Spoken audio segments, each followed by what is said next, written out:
మన తొలి వెలుగు ప్రేక్షకులందరికీ నమస్తే. తెలంగాణ రాష్ట్రంలో ఎక్సైజ్ శాఖలు ఏం చెప్తున్నారంటే, రండి బాబు రండి రండి, అగ్వ ఉన్నది, 3 లక్షలు కట్టండి, వైన్ షాపును దొప్పుకోండి అని చెప్తున్నారు.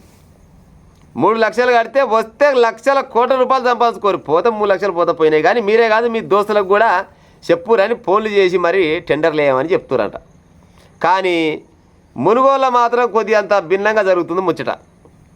మునుగోడు ఎమ్మెల్యే కోమటిరెడ్డి రాజగోపాల్ రెడ్డి పటేల్ ఏం చెప్తున్న ముచ్చటంటే, వైన్ షాపులకు టెండర్లు వేసే ఓనర్లు ఓలన ఉంటే, ఆశావాహులు ఓలన ఉంటే జర జాగ్రత్తగా నా ముచ్చట విన్నాక ఇక్కడ వైన్ షాప్ రంగంలోకి దిగురు, అప్పటిదాకా దిగే ఉపాయం చేయకూరు అని చెప్తున్నాడు. ఏం చెప్తుండ ఆయన అంటే, సాయంత్రం 4 గంటల నుంచి రాత్రి 9 గంటల వరకే మందు అమ్మాలి. అంతకు ముందు అమ్మినా బాగుండదు, 9 తర్వాత అమ్మినా కానీ బాగుండదు, మీ భర్త అని చెప్తుండు. ఎంత? సాయంత్రం 4 నుంచి నైట్ 9 గంటల వరకే అమ్మాలన్నట. మళ్ళీ ఇంకేం చెప్తుండు, వైన్ షాపులు ఊర్లలో ఉండొద్దు, ఊర్లు దాటినాక ఉండాలి, ఊరు చివరన ఉండాలి. ఊళ్ళో ఉంటే మాత్రం ఒక్కొక్కరికి మళ్ళీ మామూలుగా ఉండదు పరిస్థితి, ఊరు అవతలనే ఉండాలి, ఊళ్ళో ఉండొద్దు అని చెప్తుండు. సిట్టింగులు నడవకూడదట, సిట్టింగులు నడవకూడదు అంటే వైన్ షాప్ పక్కపండి సిట్టింగ్లు ఉంటాయి కదా, సిట్టింగ్లు అనేది మొత్తం ఆడికెళ్ళి తీసుకుపోవాలి, ఈడ తీసుకొని పోవాలి, 4 గంటలకు తీసుకుపోవాలి, 9 గంటల లోపు దాటవద్దు, 4 తగ్గొద్దు, 4 నుంచి 9 గంటల లోపు తీసుకొని ఇళ్ళలో పోయి తాగాల. కానీ బయట ఏంటైనా సిట్టింగ్ పెట్టినట్టు తెలవాలి, మీ ఒక్కొక్కరిని చూడు పెంక వల్ల కొడతా అని చెప్తున్నాడు. ఆ తర్వాత బెల్ట్ షాపులు నడవద్దు, ఇది అయితే జర్రంత ఆలోచించవలసిన విషయం. మునుగోళ్ళ ఆల్రెడీ చాలా రోజుల నుంచే బెల్ట్ షాపులు బంద్ అని అందరికి ఎరుకుని ముచ్చటే, కానీ నడుస్తూనే ఉన్నాయి. బెల్ట్ షాపులు బంద్ అయినాయా మునుగోడు ప్రజలారా? నిజంగా 100% బంద్ అయినాయా?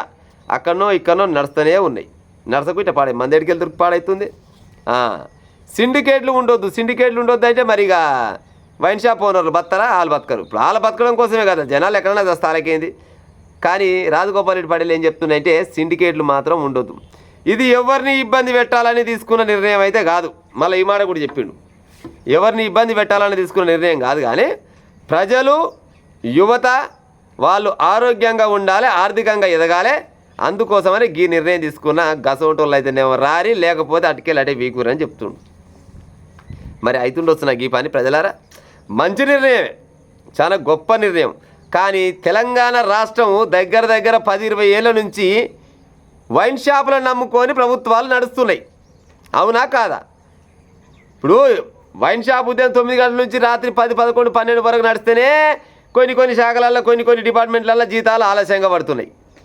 మరి గిసోటిదే అన్ని జిల్లాలల్లో లేకపోతే అన్ని మండలాలలో ఇదే అమలుకి వచ్చింది అనుకో, మరి తెలంగాణ రాష్ట్రాన్ని నడుస్తుండొచ్చునా? నాకైతే నమ్మకం కొడతలేదు. ఆలోచన మంచిదే, మరి ఆచరణ మంచిగా ఉంటుందా? ఆచరిస్తుండొచ్చునా?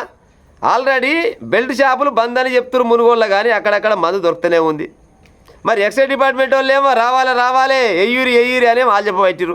మరి గిట్టయితే ఓడేసే కాలం ఉంది. గతంలో కేసీఆర్ ప్రభుత్వం ఉన్నప్పుడు తెలంగాణ రాష్ట్రానికి 2500 కోట్ల రూపాయల ఆదాయం వచ్చింది, కేవలం టెండర్ల మీదనే. వైన్ షాపుల మీద తర్వాత లెక్క, కానీ టెండర్లు వేసిన వాళ్ళదంటే అప్పుడు 2 లక్షలే ఉండే, టెండర్కు 2 లక్షలే ఉండే అప్పుడు. ఇప్పుడు 3 లక్షలు అయింది. అంటే రేవంత్ రెడ్డి ఏం చేసిందంటే 2500 కోట్లు కాస్త 3500 కోట్లు 4000 కోట్లు వస్తాయి, జర ఎంతో కొంత దేనికో దానికి ఎక్కడ వస్తాయని 1 లక్ష రూపాయలు పెంచే ప్రయత్నం చేసిండు. కానీ టెండర్లు వేసే కాలం అయితే లేదు. మరి గిసోటి షరతులు పెడితే మరి ముందరకు వస్తారా? గా మధ్యలో ఒక వీడియోలో ఒక పెద్ద మంది చెప్పిండు, టెండర్లు వేసి వైన్స్లు పెట్టి ఏం ఫాయిదా లేదు, ఏమైనా గవర్నమెంట్ వాళ్ళు బతురు తప్పితే ఓనర్లు మాత్రం బతలేరు అనే ముచ్చట చెప్పిండు. మరి అది ఎట్టేట లెక్కను ఆయనకి ఎరకాదు. కానీ మరి గిసోటి షరతులు పెడితే అవుతుండొచ్చునా? దాదాపుగా ఇది మంచి నిర్ణయం, రాజగోపాల్ రెడ్డి తీసుకున్నది మంచి నిర్ణయమే. కానీ మరి మంచి నిర్ణయం తీసుకుని కానీ అమలు కావాలంటే మరి ప్రభుత్వం వాళ్ళు కూడా సపోర్ట్ చేయాలి కదా. కేవలం మునుగోడు వరకేనట. మరి మునుగోడు వరకే ఒక్కరికి సపరేట్ రూల్స్ ఉండి బయట సపరేట్ వేరే రకంగా రూల్స్ అవుతుంటాయా?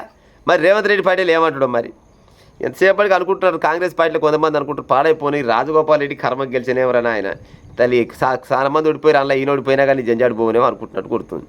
ఎందుకంటే చాలా రోజుల నుంచి మంత్రి పదవి నుంచి తలిగిండు. ఆ మంత్రి పదవి తర్వాత ప్రభుత్వంలోని అధికార పార్టీ అని చూడకుండా ఏడికి వస్తే ఆడికి నూకిసి పెడతానే ఉన్నాడు, అప్పుడు ఇప్పుడు తుపాకులు వేలుస్తూనే ఉన్నాడు. అదేంటంటే అరే నేను ప్రజల కోసం ఉంటున్నా అని చెప్తుండు. ప్రజల కోసం ఉంటున్నావు అంత కరెక్టే, కానీ ఎంతో కొంత ఇప్పుడు నువ్వు జనత ధైర్యంగానే ఉన్నట్టు. ఎందుకంటే నీ అసోంటి నిర్ణయం కనుక వేరే నియోజకవర్గాల ఉన్న ఎమ్మెల్యేలు కనుక తీసుకుంటే ఈ టైం కల్లా వాళ్ళ తోక కట్ట ఈ దగ్గర దగ్గర 6-7 నెలలు కావచ్చు అవుతుండొచ్చు. కానీ నీ మీద చేయి వేస్తూనే దిక్కులేడు. ఎందుకంటే నువ్వు ఆయమన్న పటేల్వి, డబ్బు గల పటేల్వి, ధైర్యం గల పటేల్వి. మళ్ళీ పైన వాళ్ళు మొత్తం నీ సోబత్ కాబట్టికే నిన్ను ఏమనే కాలం అయితే లేదు. అదే ఇప్పుడు వేరే ఎమ్మెల్యే, ఇప్పుడు ఎమ్మెల్యే పేరు చెప్తే బాగుండదు, కానీ వేరే దగ్గర ఉన్న ఎమ్మెల్యేలు కనుక గిసవంటి నిర్ణయాలే తీసుకుంటే ఈ సమయం కావాలా ఏమే నువ్వు అప్పుడే పెద్ద మనిషి అయిపోయినావా? తెలంగాణ రాష్ట్రంలో ఏం జరగాలి, ఏం చేయాలి, మందుషాపులు ఎప్పుడు నడపాలి, ఎప్పుడు తెరవాలనేది నిర్ణయించేంత మొగోని అయినావా నువ్వు అని రేవంత్ రెడ్డి ఏనాడో అను, పొంగిరెడ్డి శ్రీనివాసరెడ్డి ఏనాడో అను, అంతేందుకు కోమటిరెడ్డి వెంకరెడ్డి కూడా ఎప్పుడో అను. కానీ ఈయన కాడికి మాత్రం మరి గసోటి రూల్స్ అయితే పనిచేస్తలేవు. ఎందుకంటే రాజు నావోడే, మంత్రి నావోడే, ఎట్టగొడతా ఒక కొట్టుమోడని వెనకడికి ఒక మొగరి మీద ఆట ఆడుతుందట. ఒక గట్ట ఉన్నది ఇప్పుడు రాజగోపాల్ రెడ్డి పటేల్ ముచ్చట. పటేల నిన్ను వ్యతిరేకించాలని కాదు, కానీ మీరు తీసుకున్న నిర్ణయం గొప్పది.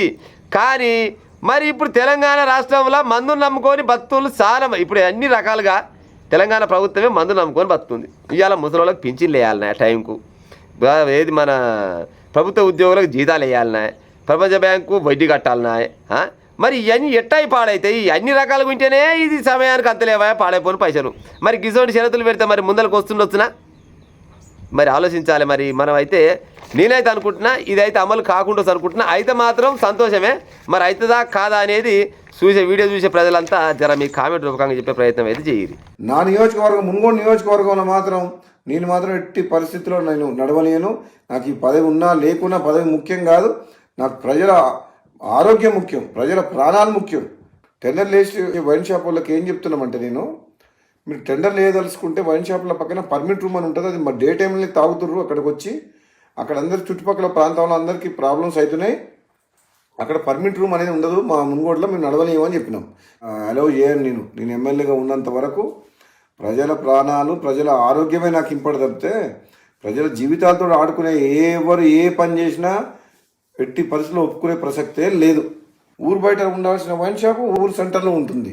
బెల్ షాప్లోకి అమ్మొద్దంటే మళ్ళీ దొంగసాటుగా బెల్ షాప్లో అమ్ముతుండ్రు. అది అమ్మొద్దో చెప్తున్నా. ప్లస్ మళ్ళీ వీళ్ళందరూ వైన్ షాపులు అందరూ కలిసి సిండికేట్ అవుతుండ్రు. సిండికేట్ అవ్వడం వల్ల ఏమవుతుంది, రేటు పెంచి అమ్ముతుండ్రు, డూప్లికేట్ అమ్ముతుండ్రు. వేరే మండలాలు, వేరే నియోజకవర్గాలు, వేరే జిల్లా వాళ్ళు ఇక్కడ పార్టిసిపేట్ చేయొద్దు. ఇప్పుడు వైన్ షాప్ లొకేషన్స్ కూడా తప్పున్నాయి.